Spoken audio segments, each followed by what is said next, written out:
Hey everybody, Dave here. I want to tell you about Creating Connections. It's our monthly newsletter for women in cybersecurity, created by the women of the CyberWire. Each month, a new issue of the newsletter is released and includes contributed content by thought leaders in the field. I invite you to check out our latest issue and subscribe for free. You can find it at thecyberwire.com/creatingconnections. It's not limited to just women. Supporters of diversity and champions of women in the industry, like me, are welcome to subscribe too. Check it out. It's Creating Connections, thecyberwire.com/creatingconnections. Thanks. Funding for this CyberWire podcast is made possible in part by Tanium. At Tanium, they know that in a distributed world, both business operations and agencies' missions increasingly begin at the endpoint. Tanium provides unified endpoint management and security for the most demanding IT environments.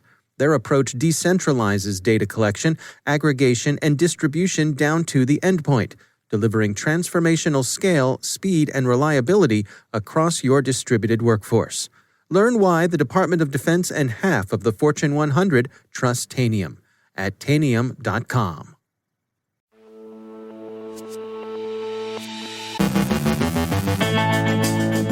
The European Medicines Agency says stolen emails about vaccine development were altered before being dumped online.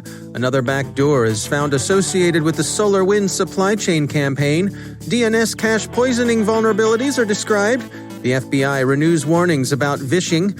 Iran's Enemies of the People disinformation campaign. Rick Howard previews his hash table discussion on Solaragate. Verizon's Chris Novak looks at cyber espionage. And the FBI makes an arrest in connection with a laptop taken during the Capitol Hill riot.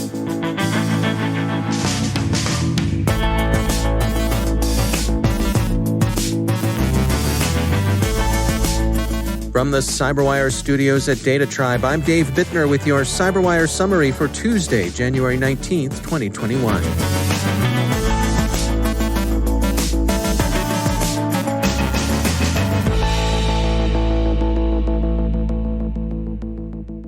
The threat actors who stole COVID-19 vaccine documents appear to have altered them before releasing them online, the European Medicines Agency says.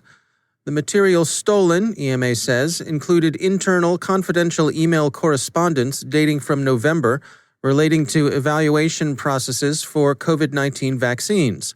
Some of the correspondence has been manipulated by the perpetrators prior to publication in a way which could undermine trust in vaccines. Emails about the vaccine development process were altered to give the appearance that this process was less credible than it might otherwise have been believed to be. And EMA stands by the effectiveness and credibility of its reviews. The corrupted, altered data thus appear to have been emails about vaccine development and not data collected in the course of that development or during evaluation of vaccines. Symantec reports another discovery in the Solaragate threat actors' armamentarium. Raindrop, a backdoor used to drop Cobalt Strike. Raindrop bears some similarities to Teardrop, malware earlier identified as having been delivered by the Sunburst backdoor. Both load Cobalt Strike Beacon, but Raindrop uses a custom packer for Cobalt Strike. Raindrop also appears to be used to propagate across networks and may have been used selectively against high-interest targets. Various sources are warning against 7 vulnerabilities in the widely used DNS forwarding client for Unix-based operating systems, DNS Mask. Vulnerable systems could be susceptible to DNS cache poisoning. The 7 vulnerabilities are being collectively tracked as DNS Spook. JSOF has a page up devoted to DNS Spook, and users of affected systems are advised to apply patches as they become available. On Friday, the U.S. FBI renewed and updated a December warning about an Iranian campaign, Enemies of the People, intended to exacerbate U.S. domestic mistrust and division by, quote, threatening the lives of U.S. federal, state, and private sector officials using direct email and text messaging, end quote. The operation also involves menacing doxing. The Bureau's warning says, quote, the Iranian cyber actors have sought to intimidate some of the officials with direct threats, including an image of an apparent text communication between the EOTP actors and an unidentified individual in the United States purportedly supporting the operation. Individuals in the United States intent on disrupting the peaceful transition of power potentially may be inspired by and act upon these influence efforts to harass, harm, threaten, or attack individuals specifically identified." End quote. Enemies of the people represents an extreme form of this tendency in influence operations. Cyberscoop reports seeing a U.S. intelligence assessment that claims Russian and Chinese services are using the Capitol Hill riot as an occasion for propaganda and disinformation. Those two nations' styles have been consistent with that on display in past campaigns. Russian disinformation has been negative and disruptive, concentrating on producing red meat conspiracy theories about the Capitol Hill riot. Chinese disinformation has been characteristically positive, that is, not positive in the sense of happy or optimistic, but positive in the sense of persuading its international audience of a particular position. More accurately, two positions. First, the United States is a power in decline, and second, this is what happens when you tolerate democratic demonstrations. You get anarchy, which is why, in Beijing's line, it's a good thing they cracked down on Hong Kong. At the end of last week, the FBI also issued a private industry notification warning of increased rates of vishing aimed at theft of corporate remote access credentials, with a view to furthering privilege escalation. A common gambit is an invitation to log into a bogus VPN page. Bleeping Computer observes that this is the second such alert the FBI has issued since the onset of the pandemic. The FBI sees this particular warning as calling out a new style of criminal activity. Quote, "Cyber criminals are trying to obtain all employees' credentials, not just individuals who would likely have more access based on their corporate position," the alert says. Once they have some initial access, even relatively lowly access, it's then the criminals' task to work their way into other, more sensitive precincts of the organization's network. And finally, the FBI is investigating whether a Pennsylvania woman, identified as Riley June Williams, stole a laptop or a hard drive from U.S. Speaker Nancy Pelosi's office during the Capitol Hill riots with the intent of selling it to Russian intelligence services. The Washington Post says the suspect has now turned herself in and been arrested. Politico, which broke the story over the weekend, calls the charges bizarre, by which they mean startling and not inherently implausible. The FBI says it was tipped off by a source identified only as a former romantic partner of the suspect. The ex-boyfriend, as the New York Times describes the tipster, said that Ms. Williams intended to sell the computer device to a friend in Russia, who then planned to sell the device to SVR, Russia's foreign intelligence service. The transfer of the device to the Russian middleman seems to have fallen through for unclear reasons, if indeed there was any actual plan to do so, and Ms. Williams is believed to have retained the laptop in her possession. The investigation is continuing. The laptop Speaker Pelosi's staff reported stolen is said to have been used only for presentations, but it's unclear what, if anything, Ms. Williams may have taken, and what, if anything, she hoped to turn over to the SVR.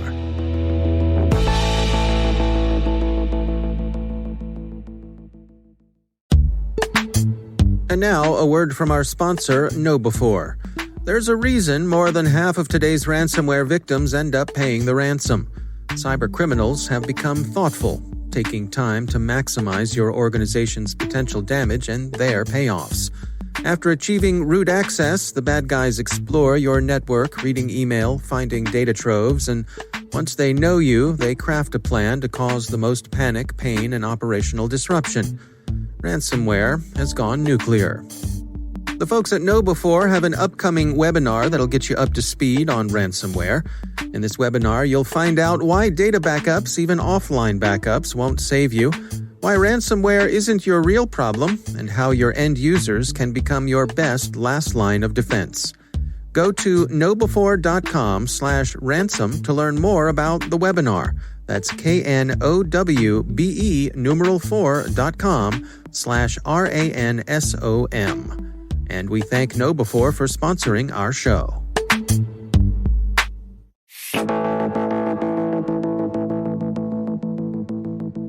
And joining me once again is the CyberWire's Chief Analyst and Chief Security Officer, Rick Howard. Rick, welcome back. Hey, Dave.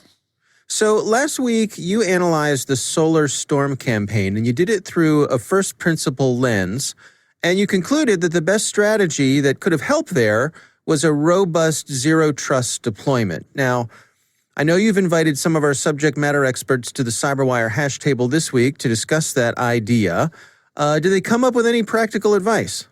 Indeed, they did. I talked to both Gary McCallum, the USAA Chief Security Officer, and Don Welch, the Penn State University CIO. They said that the two most practical things InfoSec teams could do to defend against this kind of supply chain attack is one, a human process of two-person control, and two, a combination of human process and security automation called privileged access management. And for the two-person control, I want you to think about our old hacker movie, Dave, our favorite one, War Games. I know we both love it. Yes, indeed. Right? So do you remember the opening scene where the two Air Force officers go down into the nuclear missile silo, and because of, reasons, they are told to launch the missiles? Well, as audience members, we learned that you can't do that destructive act unless two people, in this case, U.S. Air Force officers, turn the launch keys at the same time. And that is what Gary and Don are recommending. For critical operations, let's say, issuing new authentication tokens to your cloud environment, just to name one, maybe it shouldn't be possible to make changes like that unless two people authorize the change. And then for privileged access management, we did 2 entire episodes of identity management back in season 2 of the CSO Perspectives podcast. But it's basically policy and automation to control actions for critical or privileged systems. In fact, Don prefers that solution over the two-person control because it's less costly in terms of people resources. Here's Don. Once again, things like privileged access management with monitoring of everything that is done, in those system administrations, so that you can go back and find out that something has gone wrong and hopefully catch it, before too much damage is done.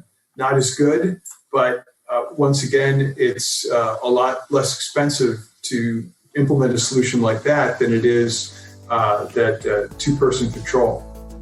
Wow, interesting stuff for sure. So if folks want to check out the hash table discussion, it is CSO Perspectives. That is part of CyberWire Pro. You can find out all about it on our website, thecyberwire.com. Rick Howard, thanks for joining us. Thank you, sir.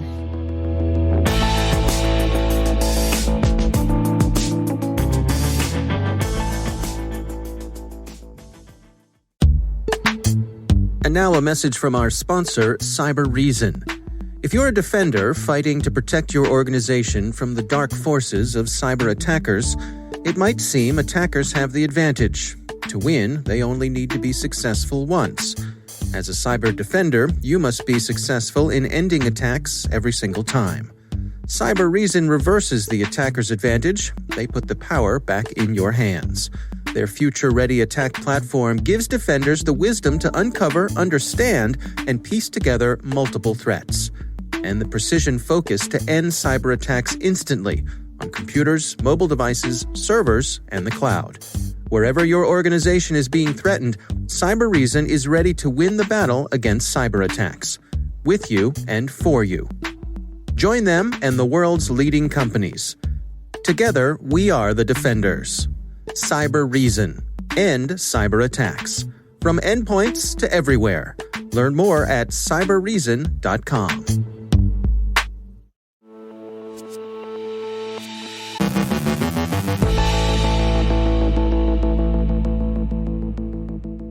And I'm pleased to be joined once again by Chris Novak. He is the Global Director of Verizon's Threat Research Advisory Center. Chris, always great to have you back. We want to talk today about the report that you all recently published. This is Verizon's Cyber Espionage Report. Take us through, first, what prompted the creation of the report? Yeah, thanks, Dave. Always a pleasure to be here. And it's our first time ever putting together a report specifically on cyber espionage. For, over 10 years now, we've put together our data breach investigations report, which really kind of focused on the entire threat landscape. And Lately, we've been seeing an incredible amount of interest in diving more deeply into what does the cyber espionage world look like. And honestly, I think it's probably even more kind of profoundly topical these days with what seems to be going on in the news.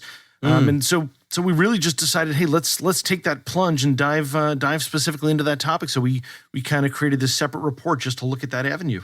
Well, take us through what are some of the highlights, the key things that you all bring into focus here. Sure. I mean, I'd say that probably the biggest things, and maybe for most people not a surprise, but when we carve out the data and look at cyber espionage breaches, they typically take much longer to discover, which again, I don't think is a surprise, typically on the order of months to years. Containment, typically, if you're lucky, maybe days, but typically that's also ranging out to months. And that's when you look at the entire macro landscape, that's substantially longer than what you'd see in other kinds of breaches. The other thing I'd also say is that a lot of them would be something that I would classify as being kind of underreported. Typically these threat actors are after a different kind of data. So most of what we see in the broader landscape is typically financially motivated. They're going after, PII, PCI, stuff like that they can easily sell. But the cyber espionage landscape is quite different in that it's typically looking for trade secrets, intellectual property, more of what you would think of in a traditional espionage kind of sense. And it's not necessarily data that someone's going to steal and sell, but typically it's something that someone is going to steal and use for their own gain. And in many cases, since it's not something like PCI or PII or something like that, there's typically also not the same kind of regulatory duties to notify. So we actually believe a lot of that is highly underreported. Yeah, how does an organization judge or calibrate if the amount of relevance that this report has to them? Yeah, and I think, honestly, you have to look at your threat model, right? You have to look and see what is it that you are most concerned about? What kind of business are you in? And I think everybody kind of has a little bit of everything going on. But typically, if you're looking at certain kinds of industries like education, financial services, information management, manufacturing, mining and utilities, professional services, and public sector, those are the industries that we see most heavily hit by cyber espionage kinds of attacks. So if you're in one of those areas, then it's definitely something you've got to be figuring into your threat model. And I think, honestly, a lot of organizations in those industries have probably not put as much effort into it, partially because it is probably one of the hardest things, right? You're trying to defend against an adversary that is extraordinarily persistent, and they typically want into a specific target because of something only that target has, right? If you compare and contrast that with what we typically see in financially motivated breaches, you think of financially motivated breaches, the threat actor, they don't care who they're stealing the funds or the data from, as long as it is something that they can monetize. If they can't get into victim A, they're happy to try victim B, C, D, and so on. But when you look at espionage, that's generally very different because I want into target A or target B because of the very specific data that maybe they and only they actually have. How important is it for organizations to share information, to collaborate here, to help spread the word about these sorts of efforts? I think it's critically important. It's interesting that you mentioned that because one of the things that people are always asking me is, what is it that they can be doing? And, one of the things that I always say as it relates to espionage is because they're typically lower and slower kinds of attacks, they're typically more sophisticated or almost artistic or creative in some ways, in that the way that they actually go about their attacks are maybe a bit more nuanced than kind of your plain Jane vanilla kind of cyber attacks. Sharing the information is even more critical, right? And so typically I'm talking to more and more organizations to understand what is it that they're doing from a threat intelligence perspective. How is it that they are either getting information from others that may be relevant to them? And when they see something, how are they sharing it with others in the community? Because I can't stress enough how important it is. It's almost like your neighborhood watch in where you live, right? It's important that if the neighbors see something suspicious, you're sharing it with the other neighbors, right? You all kind of go out there and you try to protect the entire neighborhood. If you're just in it for yourself, then maybe you'll be safe. But at the same time, you also don't know then what others may be aware of that they're not sharing with you, right? So how do we protect everybody in an industry or a community at large against these kind of threat actors? Yeah. All right. Well, it's the cyber espionage report from Verizon. Chris Novak, thanks for joining us. Always a pleasure, Dave. Thanks.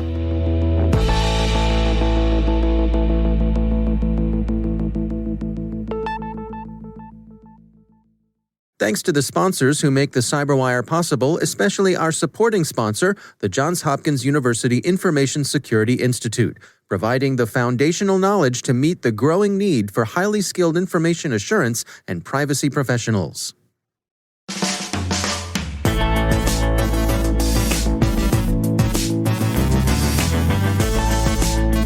And that's the CyberWire.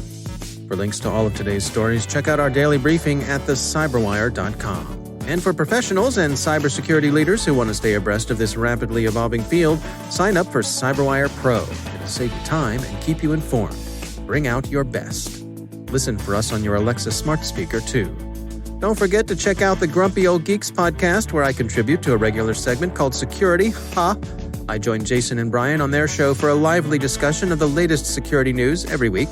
You can find Grumpy Old Geeks where all the fine podcasts are listed, and check out the Recorded Future podcast, which I also host.